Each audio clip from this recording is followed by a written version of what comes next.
സായികുമാർ ഇന്ത്യക്കാർക്ക് മുന്നറിയിപ്പ് നൽകുകയാണ്. ഖത്തറിലെയും സൗദിയിലെയും ബഹ്റൈനിലെയും ഇന്ത്യക്കാർക്ക് മുന്നറിയിപ്പ് നൽകിയിരിക്കുന്നു വിദേശകാര്യ മന്ത്രാലയം.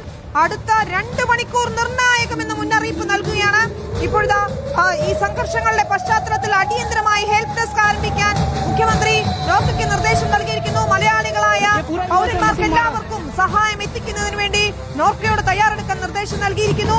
ആക്രമണങ്ങൾ സ്ഥിരീകരിക്കുന്നുണ്ട്. ഇറാൻ ഗൾഫ് രാജ്യങ്ങളിലെ സൈനിക കേന്ദ്രങ്ങൾ ലക്ഷ്യമിട്ട് അമേരിക്കൻ കേന്ദ്രങ്ങൾ ലക്ഷ്യമിട്ടുകൊണ്ട് തുടർച്ചയായ ആക്രമണങ്ങൾ നടത്തുന്നുവെന്ന് ഇറാൻ സ്ഥിരീകരിക്കുകയാണ്. മറുഭാഗത്ത് ഇറാന്റെ പടിഞ്ഞാറൻ ഭാഗത്ത് ഇസ്രായേൽ തുടർച്ചയായ ആക്രമണം നടത്തുന്നു.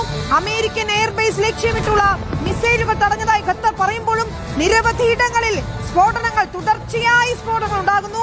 ഇന്ത്യക്കാർ, മലയാളികൾ ഉൾപ്പെടെയുള്ളവർക്ക് ഇതാ 2 മണിക്കൂർ നിർണായകം. എന്തും സംഭവിക്കാം പശ്ചിമേഷ്യയിൽ എന്നതാണ് ഏറ്റവും ഒടുവിലായി വിദേശകാര്യ മന്ത്രാലയം നൽകുന്ന മുന്നറിയിപ്പ്. സായികുമാർ, അത് തന്നെയാണ് സാഹചര്യം.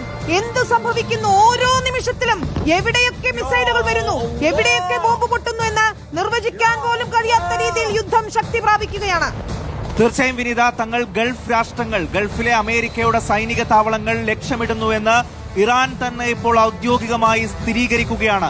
തങ്ങളുടെ ലക്ഷ്യം എന്ന് പറയുന്നത് അമേരിക്കയെ നേരിട്ട് അറ്റാക്ക് ചെയ്യുകയല്ല, മറിച്ച് അമേരിക്കയുടെ സൈനിക ശക്തിയെ ഗൾഫ് രാഷ്ട്രങ്ങളിൽ അവർ കഴിഞ്ഞ കുറെ നാളുകളായി തമ്പടിച്ചിരിക്കുന്ന ഏകദേശം 19 ഇടങ്ങളിലായി 50,000-ത്തിലധികം സൈനികരുമായി, അതോടൊപ്പം അതിനേക്കാൾ വെല്ലുന്ന ആയുധങ്ങളുമായി അമേരിക്ക സംഭരിച്ചിരിക്കുന്ന അവരുടെ ആയുധ കേന്ദ്രങ്ങൾ ഇല്ലാതാക്കുക, അതാണ് തങ്ങളുടെ ലക്ഷ്യമെന്ന് ഇപ്പോൾ പറയുകയാണ്. പക്ഷേ ഇതിൽ ഏറ്റവും പ്രധാനപ്പെട്ട കാര്യം, ഗൾഫ് രാഷ്ട്രങ്ങളിലുള്ള അമേരിക്കൻ സൈനിക താവളങ്ങളെ അങ്ങോട്ടേക്ക് പോയി ആക്രമിക്കുമ്പോൾ ഗൾഫ് രാഷ്ട്രങ്ങൾക്ക് ഇതിൽ ഇടപെടേണ്ടി വരും. ഏറ്റവും പുതിയ വിവരം, ദുബായിലും അബുദാബിയിലും സ്ഫോടനം ഉണ്ടായിരിക്കുന്നു. അബുദാബിയിൽ വീണ്ടും സ്ഫോടനം നടന്നിരിക്കുകയാണ്. മലയാളികൾ ഒരുപാട് ഇടങ്ങളാണ് ദുബായും അബുദാബിയും ഒക്കെ.